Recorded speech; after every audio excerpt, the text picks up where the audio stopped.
Et donc, bienvenue, on commence avec un petit moment de recentrage. On va voir aujourd'hui le thème de l'effort et de la grâce dans la voie spirituelle d'une manière globale, avec en particulier la Bhagavad Gita, c'est-à-dire les enseignements de la Bhagavad Gita pour éclairer ce thème-là. Donc, on va commencer avec un petit moment de recentrage en fermant les yeux. On prend quelques respirations profondes.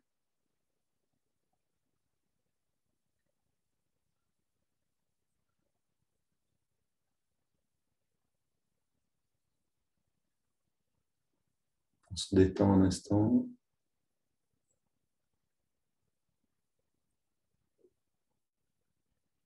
Et pour détendre plus profondément encore, on va prendre une double inspiration par les narines.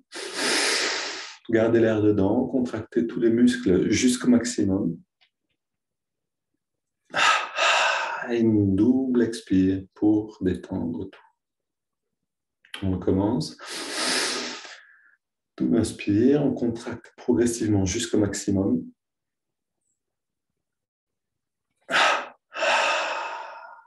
Expire, détente. Une dernière.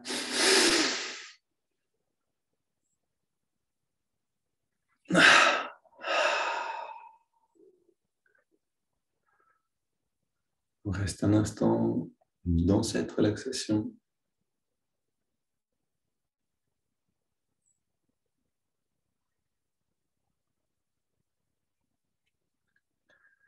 Voilà, on entrelace les doigts, on va dans les 7 étirements du dos. On inspire profondément.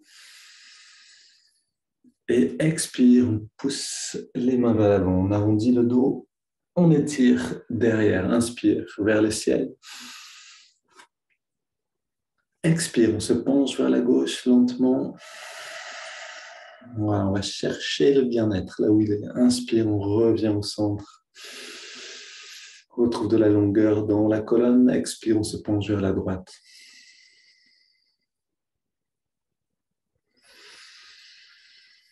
On revient au centre, puis on se tourne vers la gauche. On pose les mains sur les genoux et on soutient donc la rotation. 3 respirations profondes.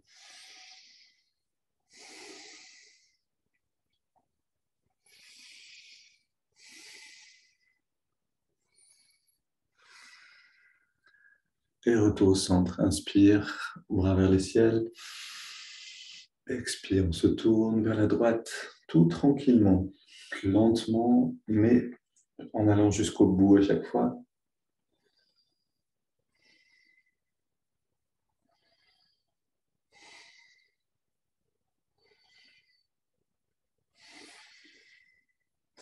On pose les mains derrière nous et on ouvre la poitrine avec 5 respirations profondes.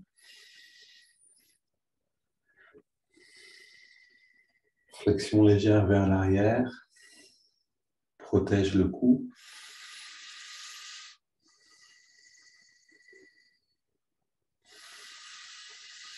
On respire jusqu'en haut de la poitrine. On écarte les côtes. Puis on revient dans la position de départ en s'assurant d'avoir un dos bien dressé. Les épaules bien détendues, la tête dans l'axe, les paumes vers le ciel. Les jambes bien détendues aussi.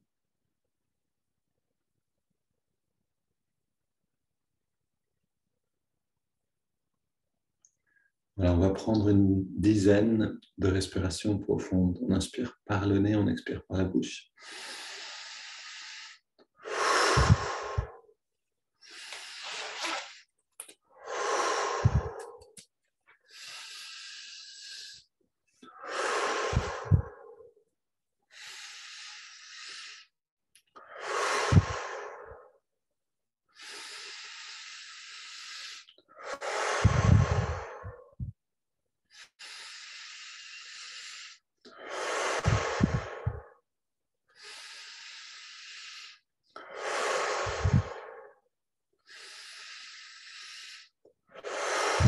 Prenons encore 3 respirations profondes.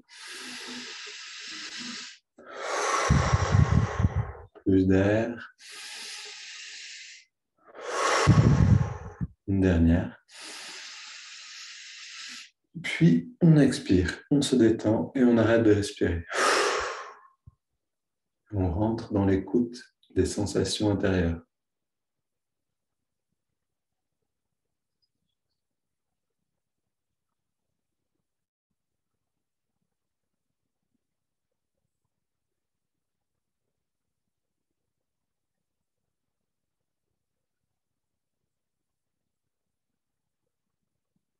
On inspire lentement.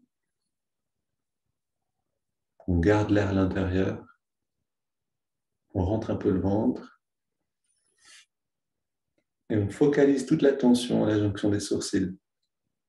Le regard relevé nous aide.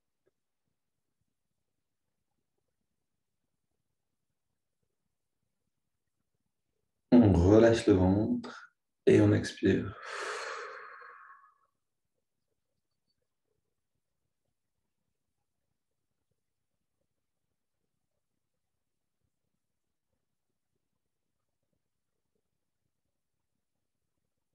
Et dans la détente, dans l'immobilité, on sent cette addition de bien-être.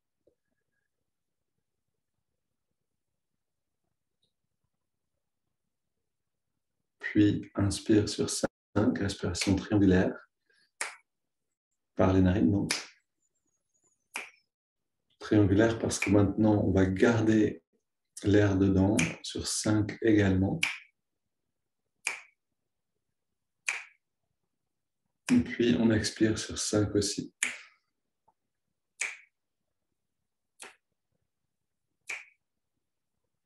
Inspire.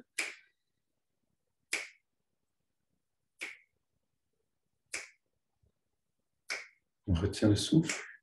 On concentre l'attention à la jonction des sourcils. Et on expire.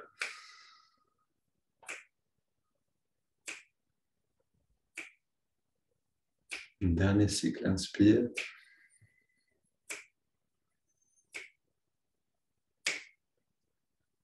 On garde.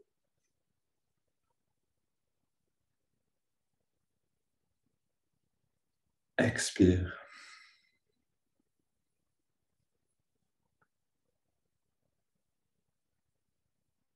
Une grande inspire. Puis on laisse l'air aller et venir.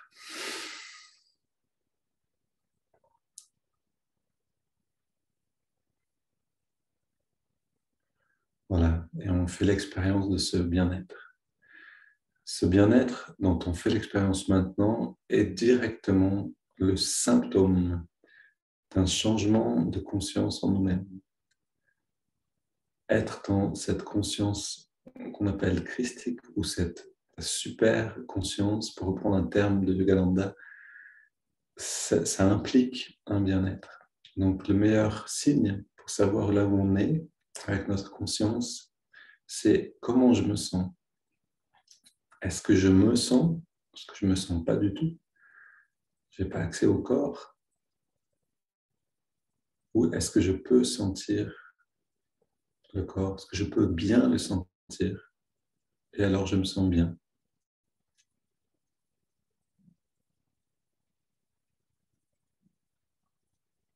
Plus on garde l'attention dans le lobe frontal, et plus on cultive ce bien-être-là.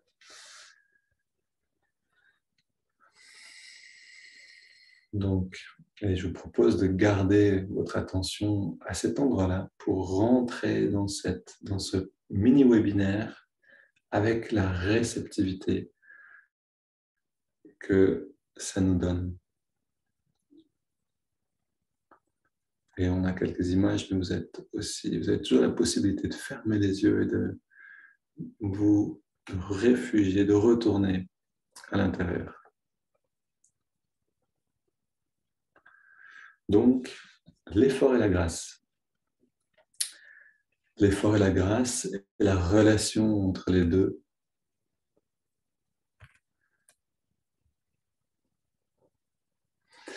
Et on parle de la grâce souvent comme d'un soleil. on compare souvent la grâce au soleil. On dit que le soleil brille pour tous, pour les gentils et pour les méchants. On trouve d'ailleurs cette phrase presque littéralement dans la Bhagavad Gita. Et vous voyez ici cette maison obscure et puis une maison lumineuse. Dans la première, les fenêtres sont fermées. Dans la seconde, elles sont ouvertes et la lumière peut entrer.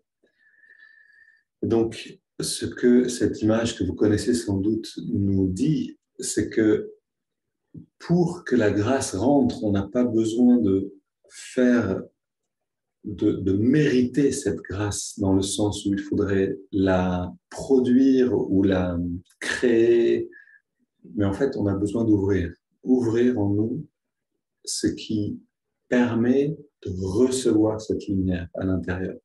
Ouvrir les fenêtres. Alors, qu'est-ce que c'est ces fenêtres?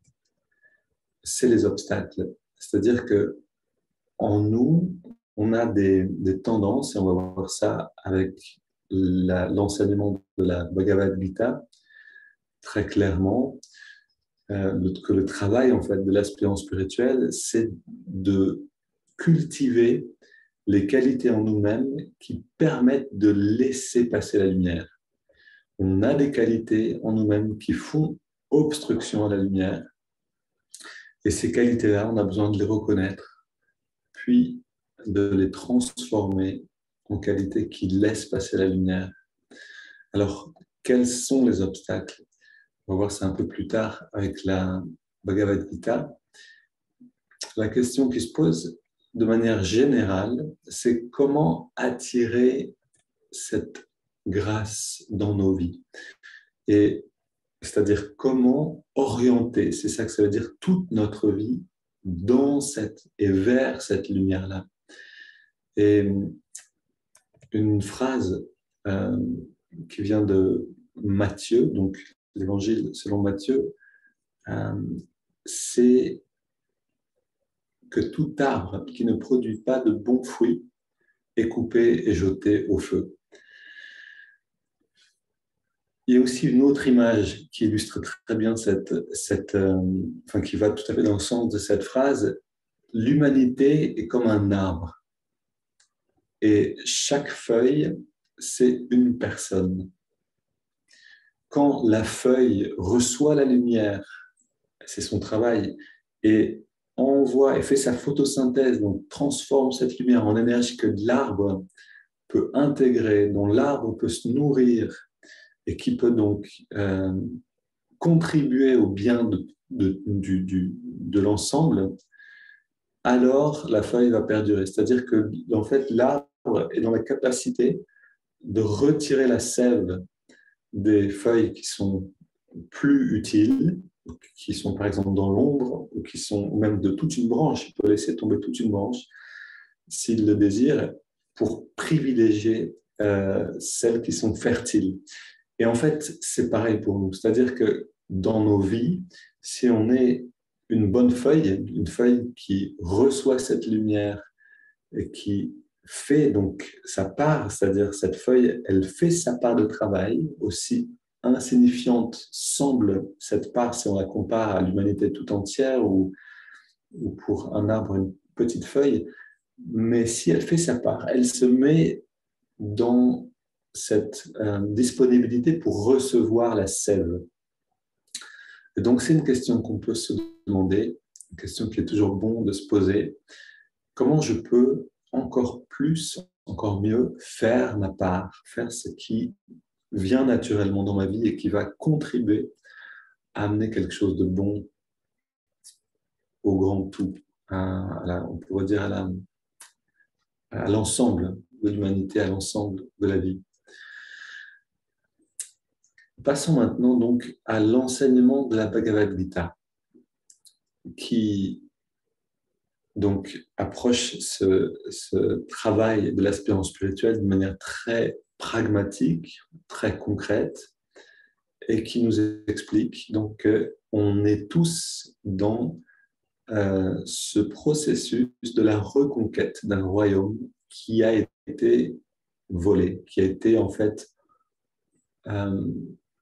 le trône a été usurpé, a été pris par une famille adverse. Alors, c'est juste quelques mots sur cette Bhagavad Gita. La Bhagavad Gita, c'est un passage relativement court, en fait, dans la plus grande épique, apparemment, qui existe dans la littérature sur Terre. En tout cas, c'est ce que j'ai lu. C'est vrai que c'est une épique incroyablement riche et longue.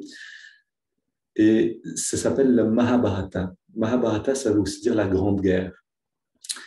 Et cette épique, elle raconte le chemin de l'humanité, elle raconte le chemin aussi de chacun d'entre nous dans notre évolution, dans l'accomplissement de notre épanouissement spirituel.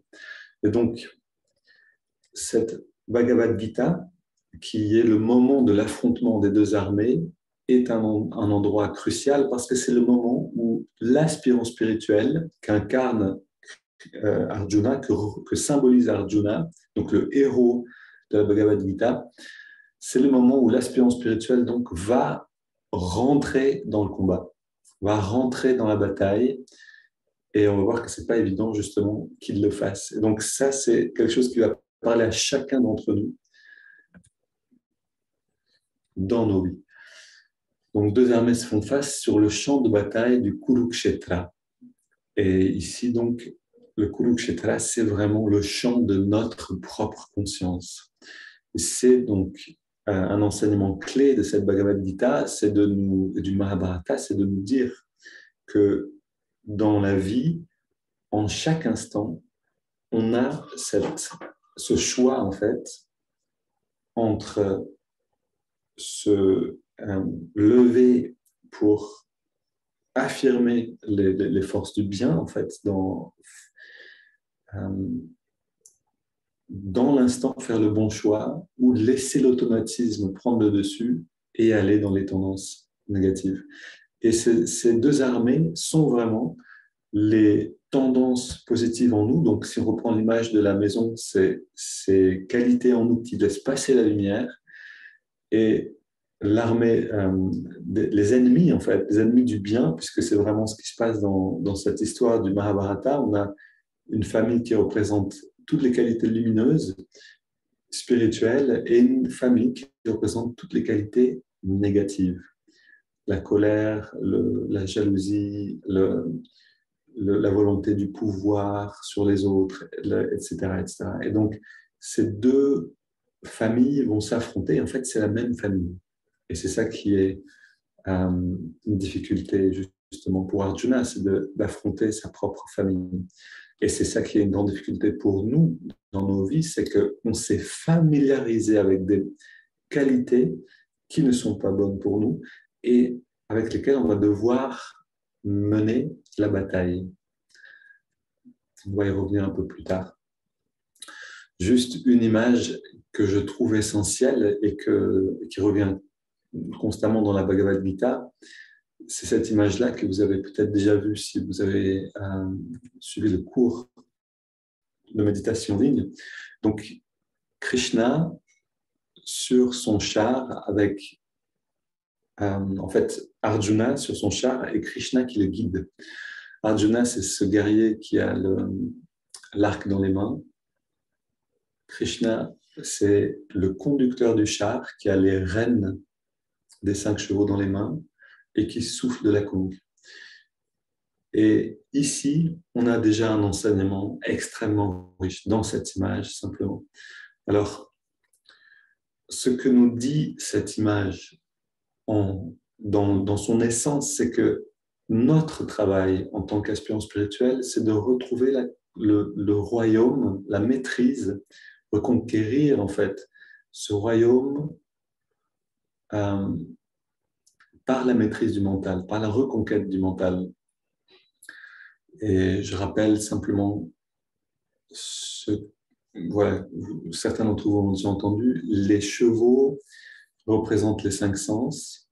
Les 5 sens, s'ils sont dans les mains de l'intellect, et cet intellect c'est Krishna, donc c'est l'intuition, c'est le mental sublimé, c'est la partie, on pourrait dire, la plus élevée, du mental, la partie divine, si on veut, si elles sont dans les mains de l'intuition, elles peuvent guider le char là où le char doit aller. Elles peuvent guider le corps là où le corps doit aller pour accomplir ce qui doit être accompli. Et le char représente le corps. Un char donc, qui n'est pas, et ça c'est la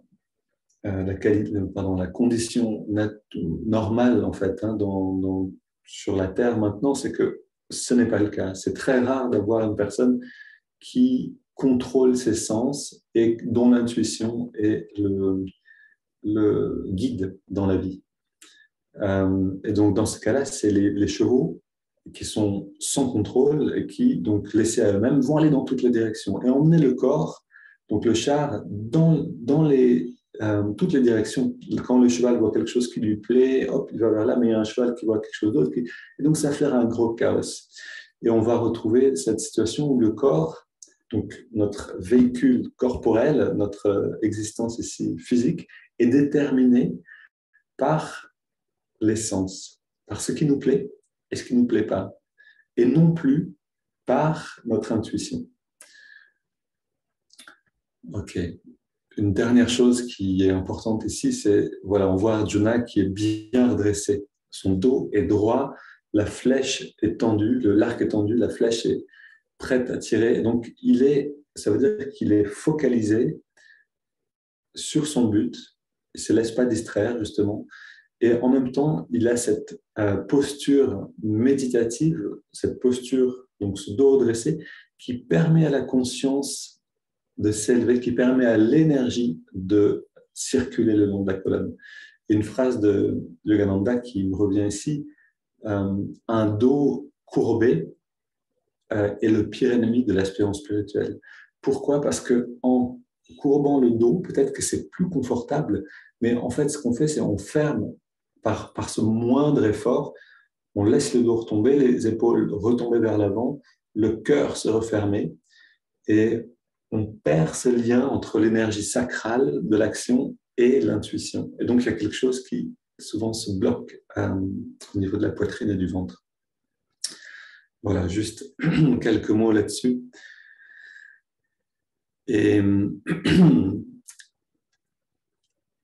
oui, le déroulement de la Mahabharata nous parle en fait du chemin de la vie de chacun, du chemin de vie de chacun d'entre nous. Dans le Mahabharata, donc Arjuna et sa famille et ses frères vont être exilés par leurs cousins. C'est-à-dire que tout d'abord, en fait, le royaume revient à la famille des Pandavas, de Arjuna et de ses frères, qui sont les qualités lumineuses en nous-mêmes. Ce royaume revient à ses qualités naturellement, mais les mauvais cousins, donc les mauvaises qualités qui se sont introduites en fait dans nos vies, ont pris le dessus et ont exilé ces qualités lumineuses, les ont fait, les ont chassées en fait. Et c'est vraiment ce qui se passe dans l'histoire de Mahabharata. Et ce qui est intéressant, c'est ce qui se passe aussi dans l'histoire du christianisme, dans l'histoire de l'évolution de la chrétienté. Quand on prend donc la racine, j'en parlais avec un prêtre que j'aime beaucoup, qui s'appelle le Père Pierre, qui est une grande inspiration pour beaucoup de ceux qui sont ici, pour beaucoup d'entre nous, en tout cas ici en Provence. Et donc, on parlait de cet exil. Et il me disait, l'exil, pour les Juifs, est un moment à la fois nécessaire, c'est un moment difficile, nécessaire, et qui permet à cette purification et à cette construction en nous-mêmes, donc dans le peuple juif ici, et puis rapporté à chacun d'entre nous en nous-mêmes, c'est-à-dire on est nous-mêmes dans notre vie, dans un exil de ces qualités spirituelles. On rentre peut-être dans l'adolescence, voilà, dans une affirmation de « je suis le corps et le monde, c'est dans le monde que je vais trouver mon accomplissement et donc le monde nous intéresse ». On est exilé en fait du royaume intérieur et cet exil est nécessaire pour développer cette force de revenir, parce qu'à un moment, l'exil, ça suffit. On voit qu'il y a une grande sécheresse, qu'on est simplement, comme le peuple juif l'était en Égypte, un esclave non pas d'un méchant peuple qui nous domine, mais l'esclave de nos désirs, l'esclave de ces tendances négatives en nous, qui sont en fait tous les désirs du monde. Le monde ne peut apporter le bonheur, mais pourtant on désire des choses. Je veux piloter un planeur, alors je serai heureux. Je veux, ça je parle personnellement, c'est quelque chose qui m'est arrivé, cette passion pour le vol à voile, et que j'ai dû, à un moment, voilà, je fais un choix, est-ce que ma vie c'est ça, ou est-ce que c'est autre chose? Donc on a tous ces moments-là d'exil, ces tendances-là, et puis qu'est-ce qu'on va faire avec ça? Donc cet exil, il est sain, il est nécessaire et il dure un certain temps.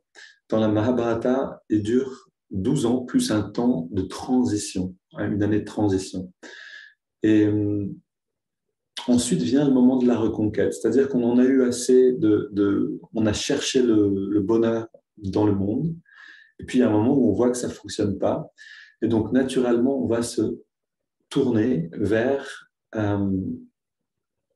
la source du vrai bonheur. Alors je dis naturellement on va le faire, pas forcément dans une vie, c'est-à-dire qu'on va voir que certains vont chercher le bonheur à l'extérieur, ne pas le trouver, mais continuer de le chercher, et ça, voilà, ça peut durer des incarnations en fait.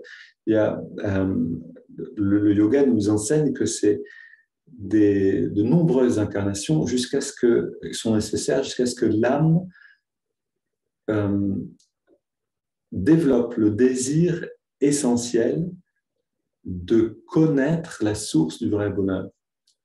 Et qu'à partir de ce moment-là, d'une certaine manière, l'âme est sauvée dans le sens, pas qu'elle est tout de suite heureuse, mais elle a trouvé la vraie soif. Elle n'est plus assoiffée de ce qui ne va pas pouvoir la,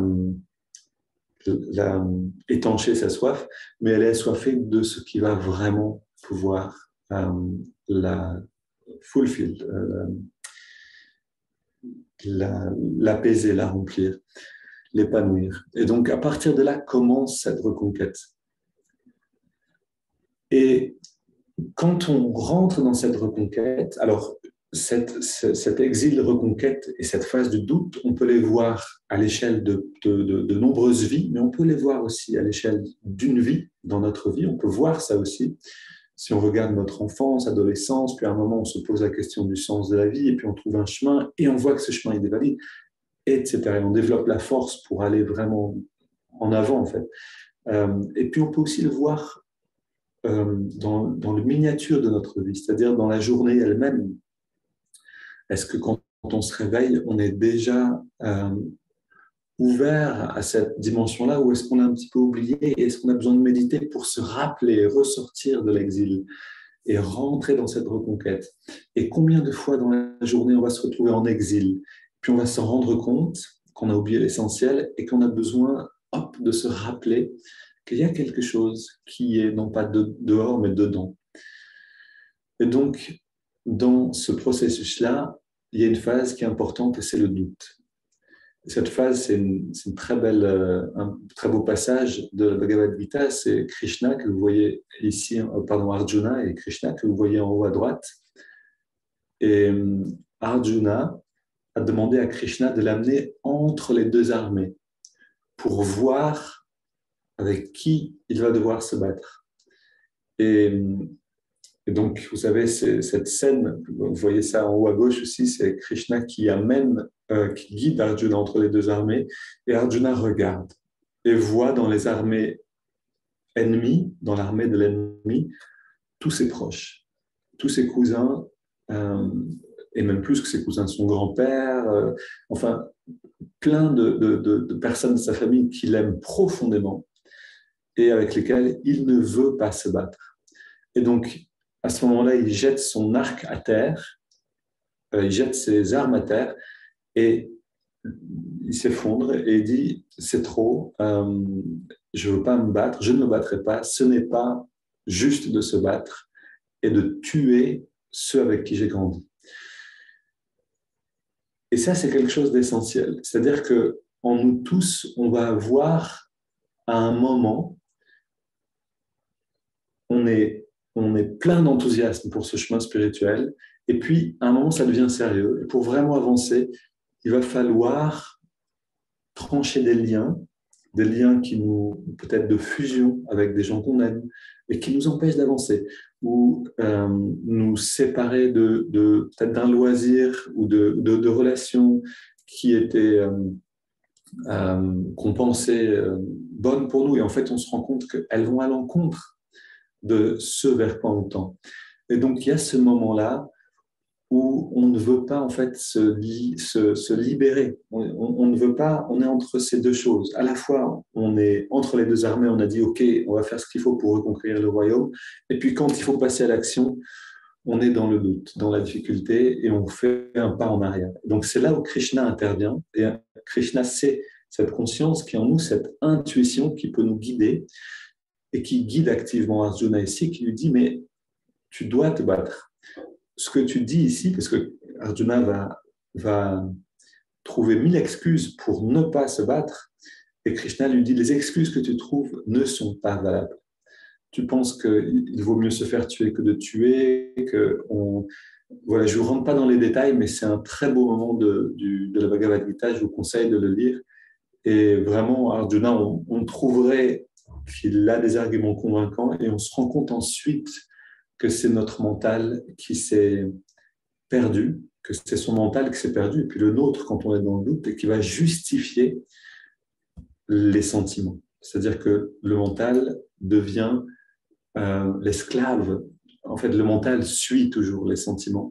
Et si nos sentiments sont dans l'attachement, dans les désirs des choses, dans la nostalgie, etc., eh ben, le mental va dire non, mais ça, c'est justifié. Et va trouver 1000 raisons pour ne pas se battre, pour ne pas justement faire les choses qui sont à faire et qui ne sont pas faciles.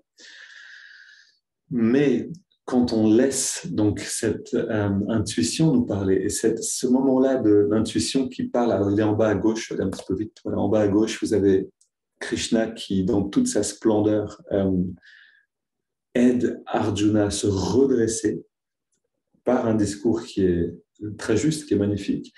Et ça, c'est notre travail dans la méditation. C'est-à-dire, on a besoin de reconnecter avec cette intuition à l'intérieur de nous. Je dis la méditation, mais ça peut être pour certains d'aller dans la nature, de peindre, de faire de la musique. Quel que soit le moyen, c'est de retrouver l'accès à cette intuition qui va nous redresser, nous donner cette force pour retrouver cette volonté de nous transformer malgré notre attachement à nos côtés négatifs, notre attachement à nos faiblesses d'une certaine manière, et nous faire goûter aussi à cette lumière. Et c'est vraiment important, c'est-à-dire c'est en goûtant à la lumière, à cette béatitude, bliss, à ce bien-être dont on fait l'expérience en méditation, à l'intérieur de nous, qu'on va développer la force de se détacher des plaisirs temporaires. Parce que si on ne peut pas faire l'expérience de cette béatitude, comment se libérer de quelque chose sans rien avoir pour le remplacer? Il y a vraiment ici quelque chose qui doit se faire par palier progressivement, et la méditation est un très bon chemin pour développer ce goût et nous aider donc à cette transformation. Et donc oui, à la fin, cette dernière image pour dire que voilà, maintenant, Arjuna a dépassé le doute. Il souffle dans la conque avec Krishna, c'est ça, pour annoncer le début de la bataille. C'est un moment décisif. Et ce symbole de la conque, c'est le souffle. C'est-à-dire que ce qui vient nous couper le souffle, qui vient vraiment nous empêcher de faire le nécessaire quand on doit le faire dans cette bataille de chaque instant en nous-mêmes, va se manifester en fait la manière la plus évidente dans notre respiration. Donc, quand on est dans une angoisse, dans une peur, dans une anxiété, dans une hésitation, le souffle s'arrête. Et le fait de respirer profondément, le fait d'aller dans la maîtrise de la respiration nous redonne accès à la maîtrise du mental, à la maîtrise des sens, donc des chevaux et à toutes nos ressources nécessaires pour avancer. Et que représente Arjuna?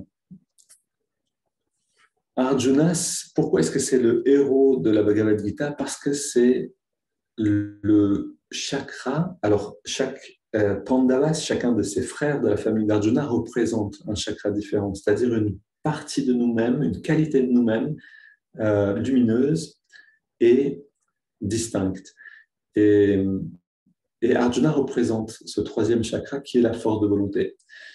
Et c'est la force de volonté qui détermine toute l'issue de la bataille, de la guerre. Donc, les autres chakras sont là, mais tant que le troisième chakra ne sera pas engagé avec en tout cas une force, un minimum de force dans cette transformation intérieure, rien ne pourra se faire. Et c'est là où, parce qu'il y a un effort, en effet, là on en vient vraiment au thème. Aujourd'hui, il y a un effort à fournir, et c'est ce qu'il faisait dire à Yogananda quand Yogananda parlait d'aspirants spirituels. Il acceptait des disciples, d'autres, il ne les acceptait pas comme disciples. Et en tout cas, je ne sais plus dans quel contexte, mais il en vient à dire que pour lui, c'est préférable la force de volonté d'un bandit, d'un truand, d'un méchant est préférable pour créer un saint à quelqu'un qui est tiède, c'est-à-dire qui n'a pas de force de volonté. Avec quelqu'un qui est tiède, on ne peut rien faire. C'est-à-dire celui qui peut-être n'est pas dans un bon chemin, qui est voilà, qui vole, qui fait des choses négatives, etc., mais qui a cette force de volonté en lui, peut se transformer. Tout est là. C'est-à-dire il suffit de réorienter cette volonté dans la bonne direction et tout peut se passer. C'est un peu ce qui se passait d'ailleurs dans ce dont je vous parlais dans le dernier mini-webinaire. Jésus qui donc arrive, alors c'est à Jéricho, et qui voit Zaché, je ne sais pas comment on prononce, et puis ce voleur de Zaché qui est au service des Romains et qui en fait en met plein dans ses poches, sa force de volonté, elle est redirigée par l'amitié de Jésus, que Jésus manifeste, et ça en fait quelqu'un donc, qui peut être lumineux. Donc, ok, l'importance de cette force de volonté représentée par Arjuna ici.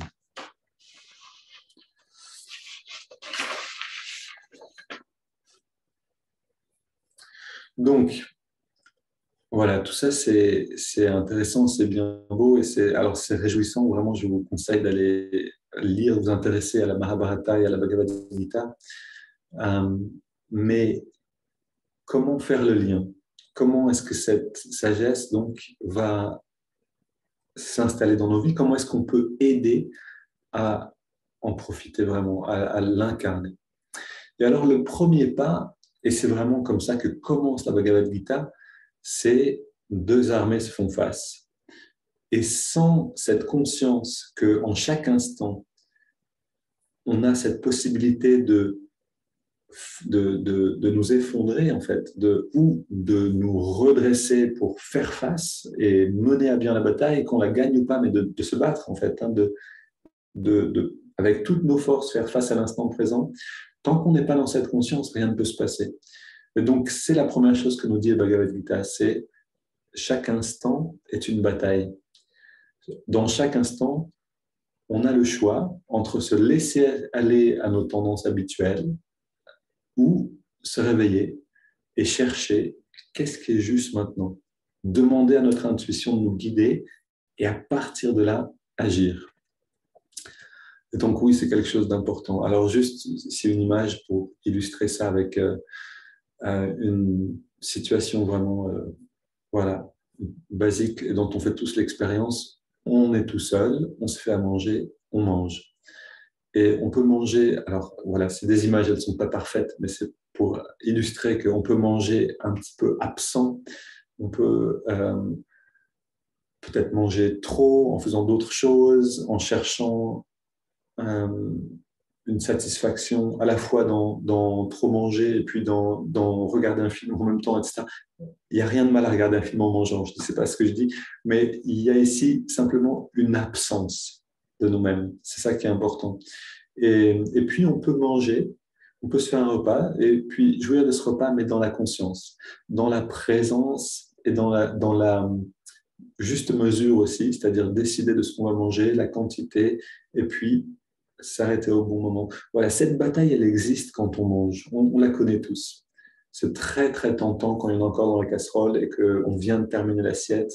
On aurait suffisamment eu à manger, mais il y a encore un petit peu d'appétit de se resservir. Et donc, les choses ici apparaissent. Est-ce qu'on va se redresser, prendre une respiration et faire la part des choses? Mon habitude me dit de faire ça. Que me dit mon intuition? Est-ce que j'ai vraiment besoin de me resservir? Ah oui, ok, bon alors je le fais consciemment, c'est un choix conscient. Ou, eh ben non, ça peut suffire, ok, ce sera pour plus tard. Est-ce qu'on peut, dans des choses très simples, faire, déjà reconnaître qu'il y a un choix à faire, et puis ensuite aller vers ce choix? Alors ce choix, il existe dans les relations. Combien de mon attention est là quand, par exemple, je partage un repas avec quelqu'un? Est-ce que les téléphones viennent au milieu? Est-ce que euh, je sais pas, les lectures, est-ce qu'on est à moitié présent l'un à l'autre ou est-ce qu'on est entièrement là? Est-ce qu'on cherche? Et puis peut-être, ça c'est quelque chose qu'on aime bien faire avec Alba, c'est on a remarqué que voilà, dans les monastères, en fait, presque tous les monastères, ils font ça. Quand ils mangent, ils écoutent quelque chose d'intéressant, de spirituellement élevant, d'inspirant.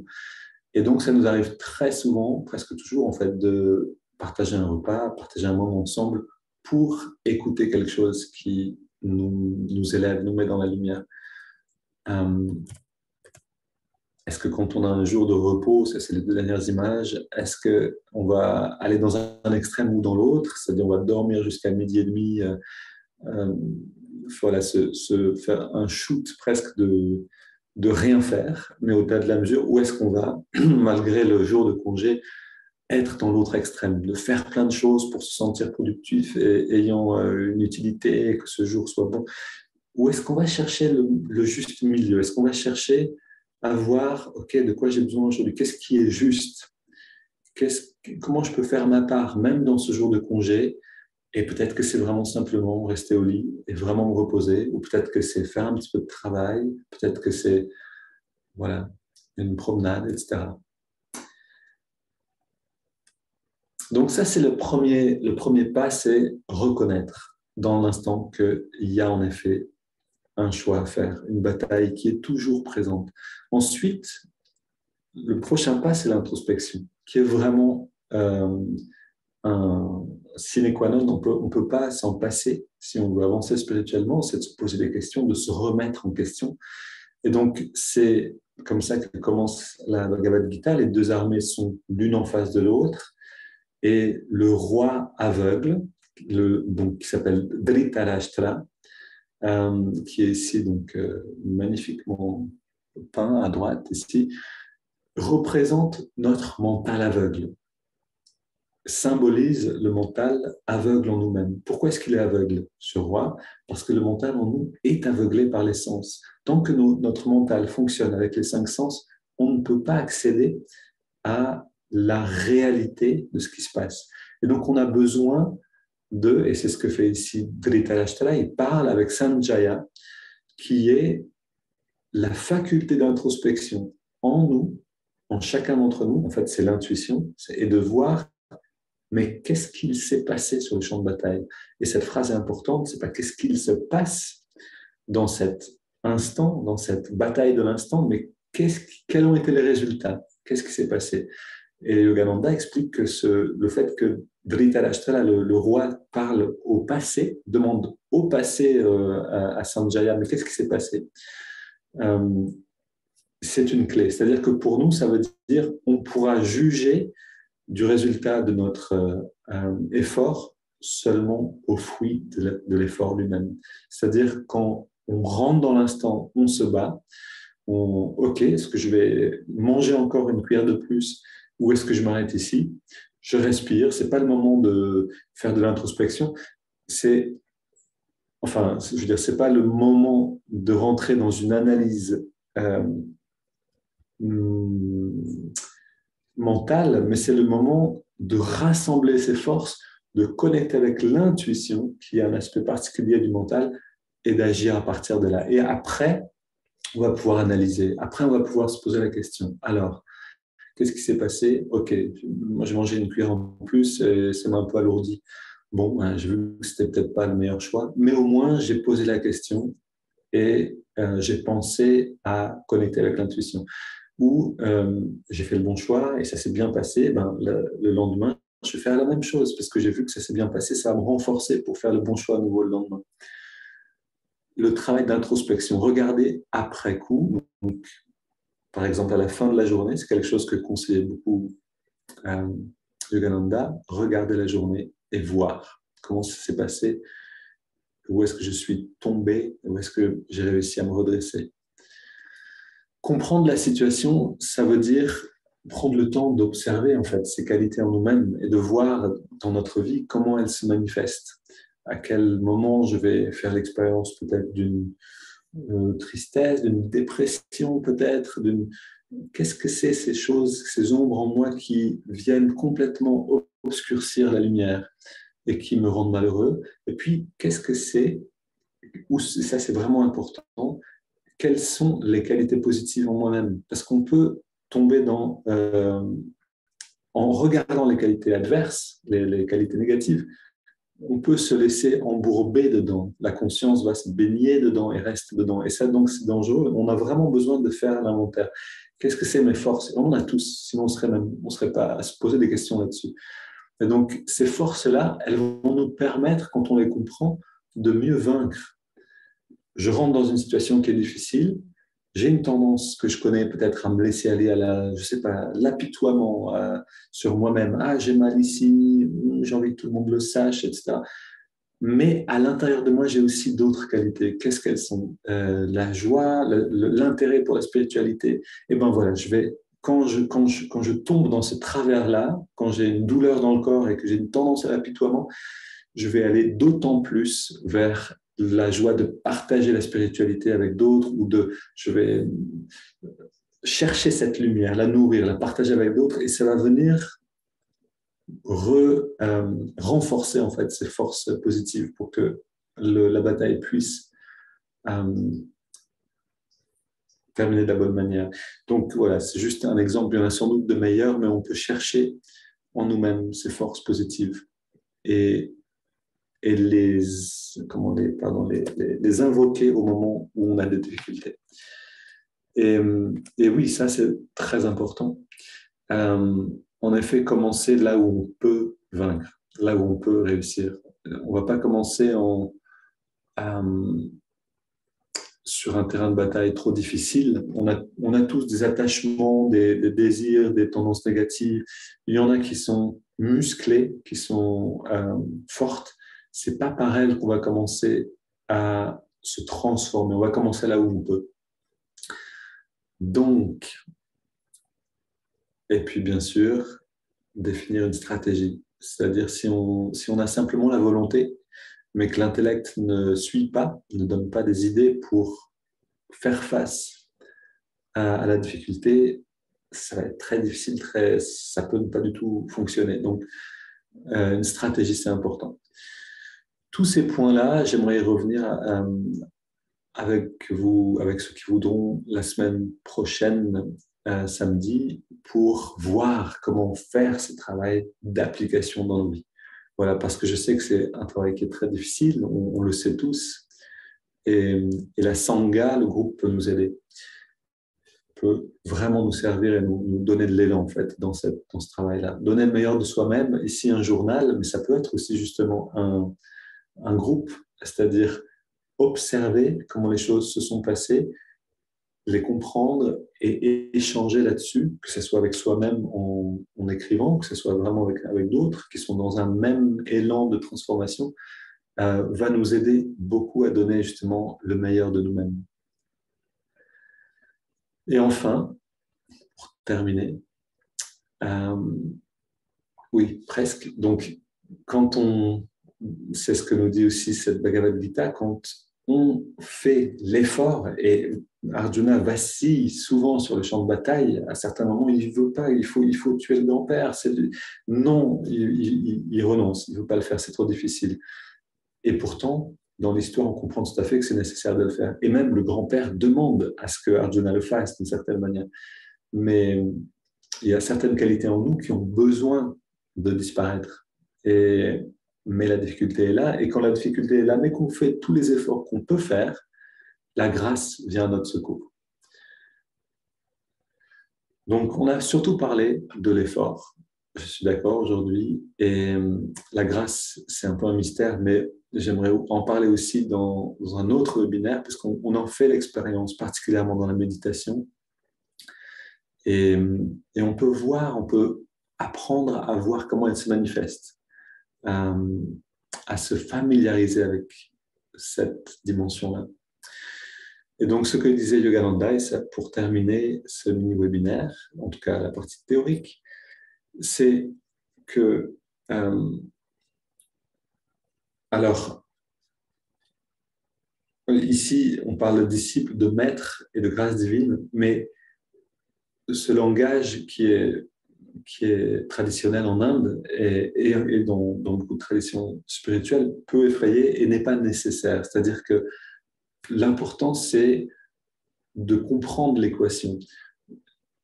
On peut transformer le disciple par aspirant spirituel, mais quel que soit le mot qu'on mette, c'est nous. C'est-à-dire on a un effort à fournir et on doit fournir tout l'effort.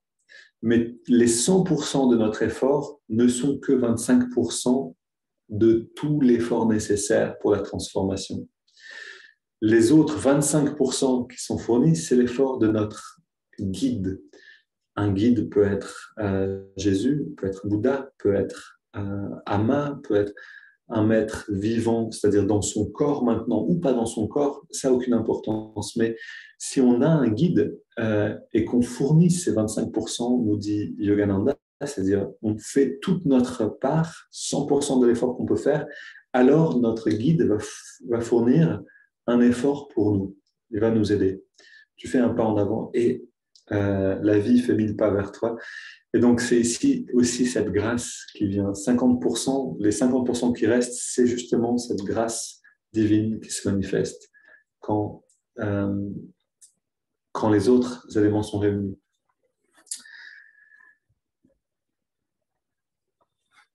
Ok. Mais j'insiste juste pour clarifier, on n'est pas un malentendu.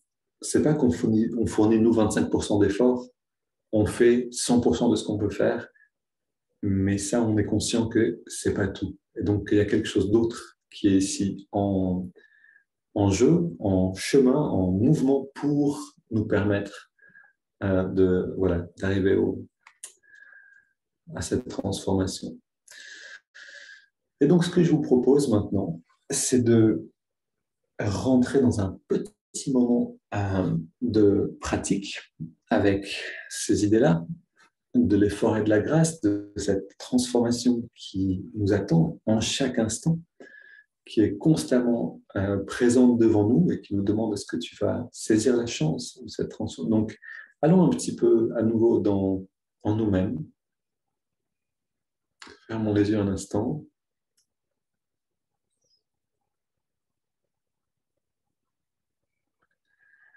Et pour retrouver un bien-être, on va juste aller dans les contractions de détente. On inspire, on garde l'air dedans, on serre les poings, on contracte tous les muscles.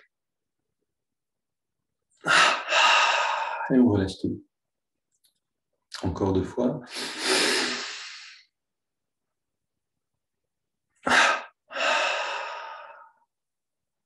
Une dernière.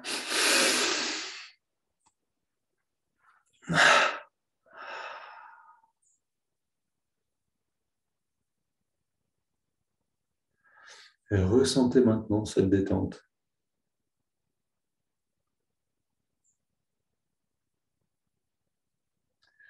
Comme la réponse de nos efforts.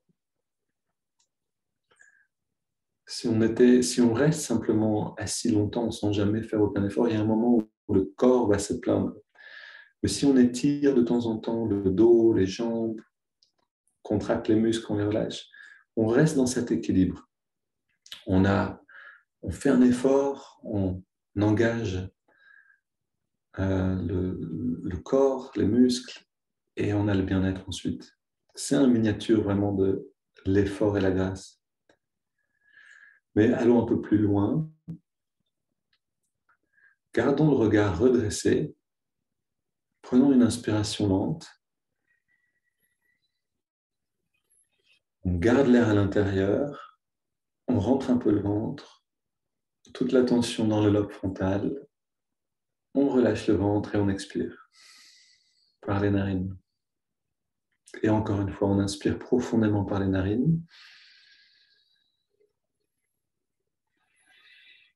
On garde l'air dedans. On rentre légèrement le ventre. L'énergie vient irriguer l'œil spirituel, l'intuition, et on relâche. On expire.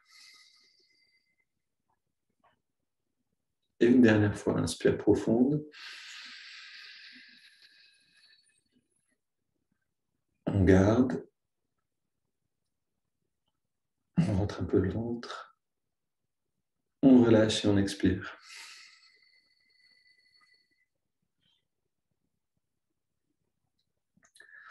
On prend une grande inspire.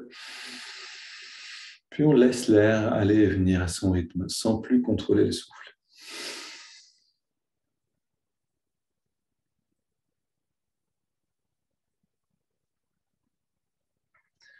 Et maintenant, gardons l'attention dans le lobe frontal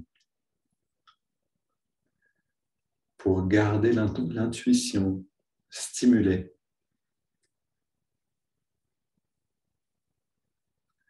Et je vous propose maintenant donc de vous poser cette question et d'amener cette question dans le lobe frontal, vraiment physiquement de sentir que on l'articule à cet endroit-là.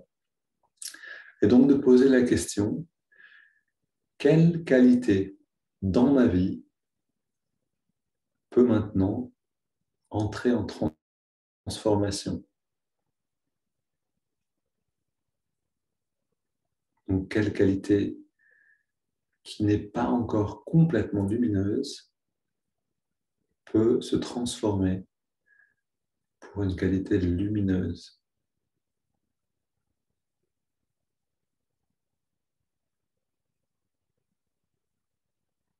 Gardez cette question présente à cet endroit-là, dans le lobe frontal.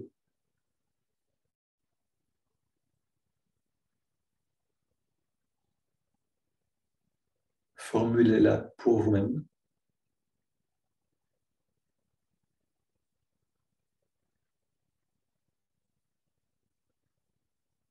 Puis, abandonnez la question, elle est posée, et venez dans le cœur avec votre attention. Le cœur est l'endroit de la réception.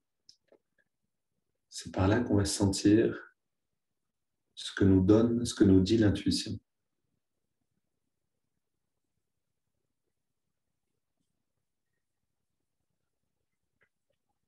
Et on reçoit ce qui se montre.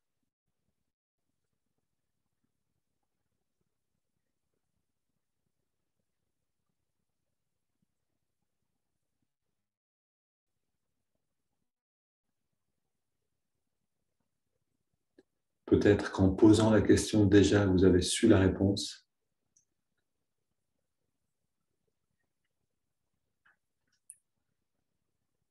Puisque l'intuition n'a pas besoin de temps pour agir.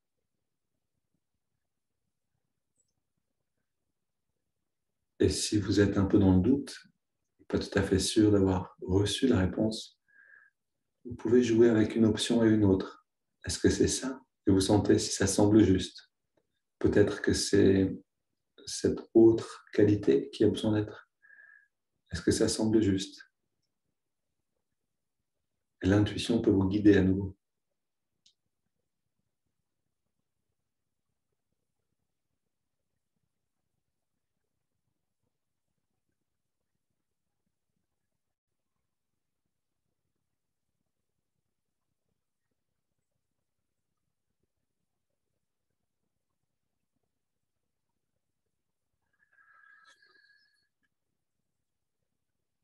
quelle qualité en nous-mêmes, qu'est-ce que la vie nous demande maintenant? Quelle qualité en nous-mêmes elle nous demande de transformer? Et la vie est toujours là à nous demander de transformer quelque chose. Puis quand on a gagné la bataille et quand on a fait ce qu'on devait faire, il y a un vrai moment de joie, de récompense, d'accalmie. C'est pas qu'on est constamment en guerre. Il y a des moments aussi où on a des temps de se requinquer, de se faire du bien. Mais la vie nous demande toujours de nous investir quelque part. Et donc là, on va vers ce que la vie nous demande pour contribuer, pour aller avec elle. Donc ce que je vous propose, c'est cette semaine, jusqu'à samedi prochain, si vous pouvez revenir pour le prochain mini-webinaire, c'est de devenir observateur de cette qualité en vous qui a besoin d'être transformée, de la guetter. Voilà, vous l'avez formulé pour vous-même, maintenant, vous avez trouvé cette qualité. Maintenant qu'elle a un nom, ce sera plus facile de la voir quand elle va se manifester.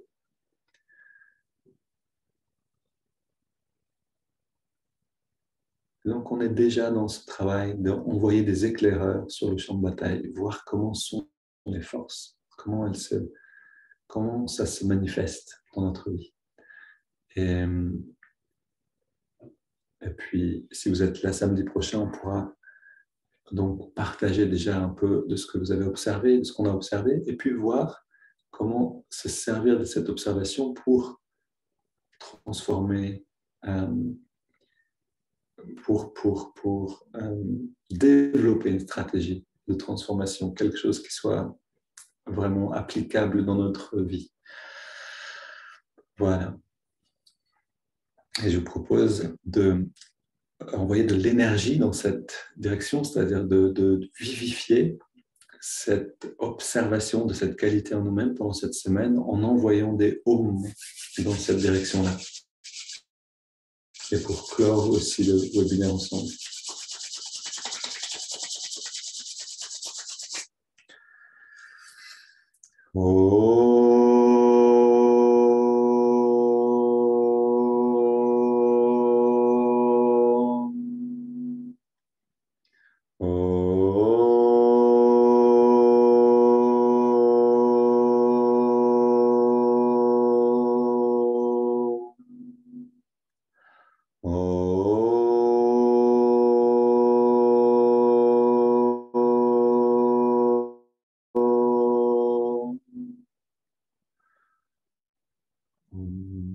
Amen.